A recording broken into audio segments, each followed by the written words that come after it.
automatic thought itu kayak gimana sih Pak? Yang sering melahirkan kebencian. Catatan saya ada paling tidak 6 gaya mikir yang sering melahirkan kebencian. Yang pertama, overgeneralisasi. Melihat sebagian kecil disimpulkan untuk sebagian besar atau untuk semuanya. Melihat misalnya orang sarungan itu cenderung malas. Terus kenapa? Temenku itu loh yang sarungan tiap hari kelesetan nonton TV karena dia sarungan. Terus digeneralkan semua orang sarungan itu ndak aktif, mesti malas. Itu overgeneralisasi. Bule itu baunya ndak enak. Itu mungkin kamu kebetulan jajar sama bule yang ndak mandi seminggu. Terus kamu generalisir, ndak usah punya pacar bule, baunya ndak enak. Overgeneralisasi. Santri itu deso-deso. Nah, itu mungkin karena hanya lihat 1-2 santri. Mungkin kalau lihat banyak santri ya kesimpulannya nggak deso lagi. Ya mungkin sangat deso. Itu kan namanya overgeneralisasi. Jadi dari bagian kecil disimpulkan semuanya. Yang kedua, read the thought. Itu kadang-kadang kita merasa bisa baca pikirannya orang. Oke. Jadi bisa baca pikirannya orang itu, ini orang kok sejak tadi ngelirik-ngelirik, jangan-jangan naksir aku. Nah, itu read the thought. Jadi kayak bisa-bisa kita baca orang lain. Ini sejak tadi kok usul terus, mesti mau berontak ini. Itu read the thought. Jadi kita tidak bisa membaca apa yang ada di pikirannya orang hanya dari sedikit manifestasi fisiknya. Tapi kita merasa bisa. Ini ada sejak tadi saya ngaji kok dem-dem terus. Jangan-jangan dia tidak cocok ya. Padahal mungkin memang flu. Tapi kita membacanya seolah-olah kita bisa membaca pikirannya orang lain. Itu loh. Ini ada orang pakai tato, kemudian keliwar-keliwar di depanku. Ini mesti dia ngincer aku ini. Itu read the thought. Sering melahirkan kebencian. Kayak kita ngerti-ngerti yang ada di pikirannya. Ini mesti orang ini ingin menghancurkan Indonesia. Oh mesti orang ini ingin selalu. Itu read the thought. Apa iya kita bisa?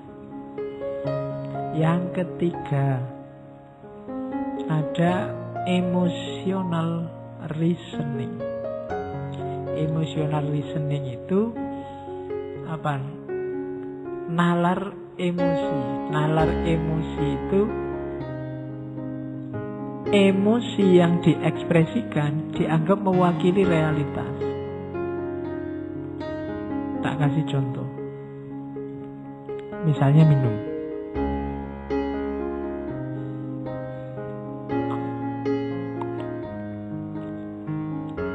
Terus saya bilang, nggak enak gini tehnya ya. Loh, contoh jangan. Kok tak mire sedih. Iya, nanti tak mire gelo istigawe kayak kok ora enak. Terus kita, kok nggak enak gitu ya. Loh, emosiku ini. Terus kamu pahami berarti tehnya memang nggak enak. Padahal itu lah cuma kesanku saja. Bisa jadi kesanmu beda. Itu emotional reasoning namanya. Jadi menganggap anggapan emosional seseorang, tanggapan emosional, itulah kenyataannya. Kamu belajar filsafat, terus pusing, alah Pak, pening aku Pak, membingungkan filsafat itu. Nah itulah kamu.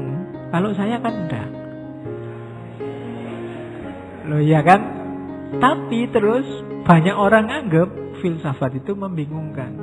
Jadi tanggapan emosional 1-2 orang dianggap itulah realitasnya. Jadi emotional reasoning namanya. Ini juga sering memicu lahirnya persepsi kebencian. Terus ada lagi namanya customization. Ini sama, menganggap yang kecil jadi sebab. Peristiwa itu kan sebabnya banyak biasanya, tapi kita anggap satu sebab inilah yang jadi sebabnya. Itu customization. Misalnya ada orang menganggap bahwa peradaban ilmiah Islam itu jatuh karena kritiknya Ghazali pada filsafat. Padahal kalau kita mau jeli, tidak mungkin lah hanya gara-gara 1-2 kitab peradaban ilmiah Islam sepertiga dunia ini bisa jatuh. Pasti banyak variabel yang lain. Mungkin umat Islamnya sendiri juga jadi lemah, mungkin karena kekuasaan politiknya juga ambruk, mungkin umat Islam sedang dijajah di mana-mana. Variabelnya banyak. Cuma orang cenderung kemudian melihat satu variabel saja, yaitu tulisan Ghazali. Itu namanya customization. Melihat satu sebab dari sebenarnya banyak sekali sebab dari satu peristiwa.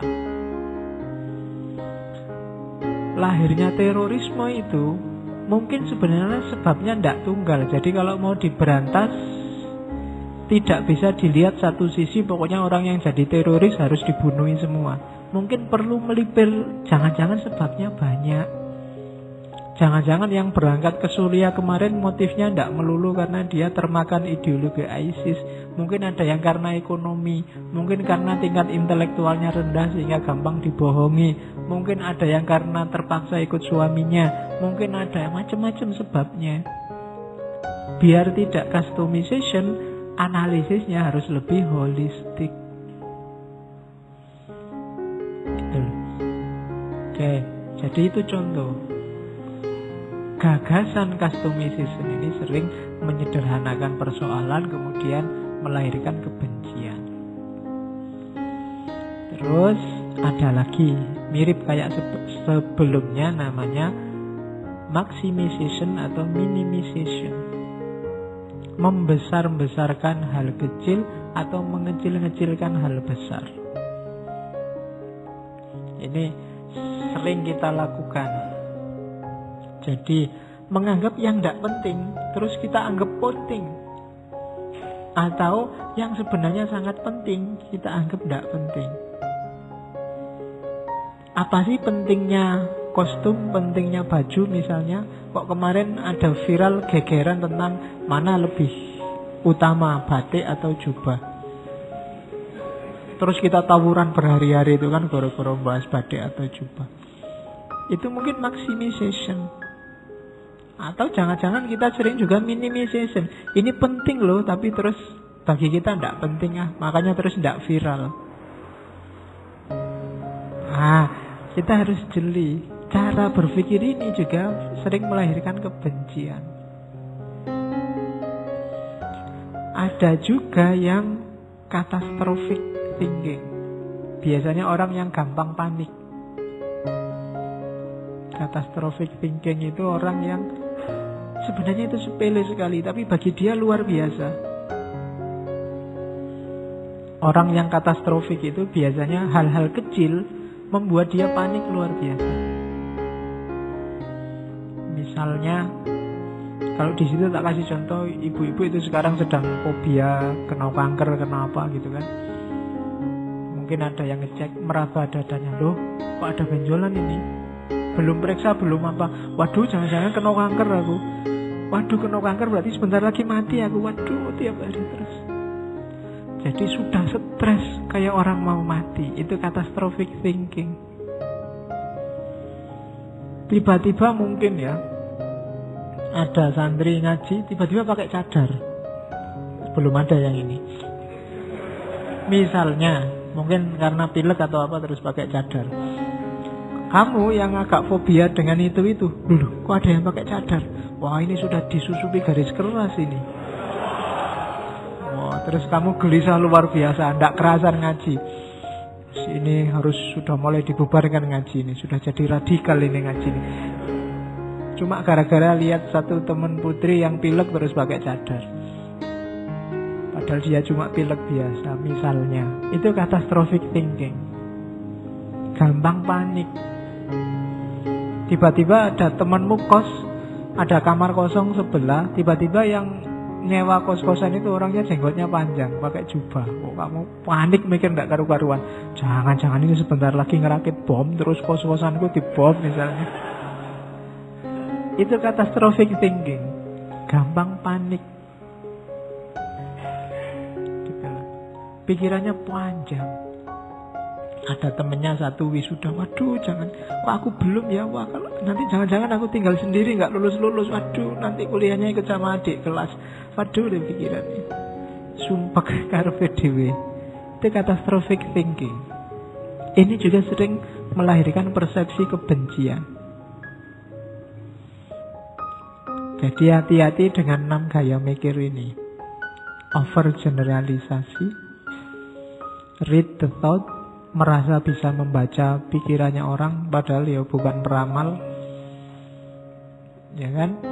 Emotional reasoning, tanggapan subjektif dianggap mewakili realitas. Itu emotional reasoning. Customization, satu sebab dianggap mewakili semua sebab. Maximization atau minimization, hal penting yang dianggap tidak penting, atau sebaliknya hal tidak penting yang dibesar-besarkan dianggap penting. Dan yang terakhir, catastrophic thinking. Untuk menghindari ini tetap solusinya berpikir hati-hati, sistematis dan dalam. Biar tidak gampang ketipu, tidak kesusu komentar.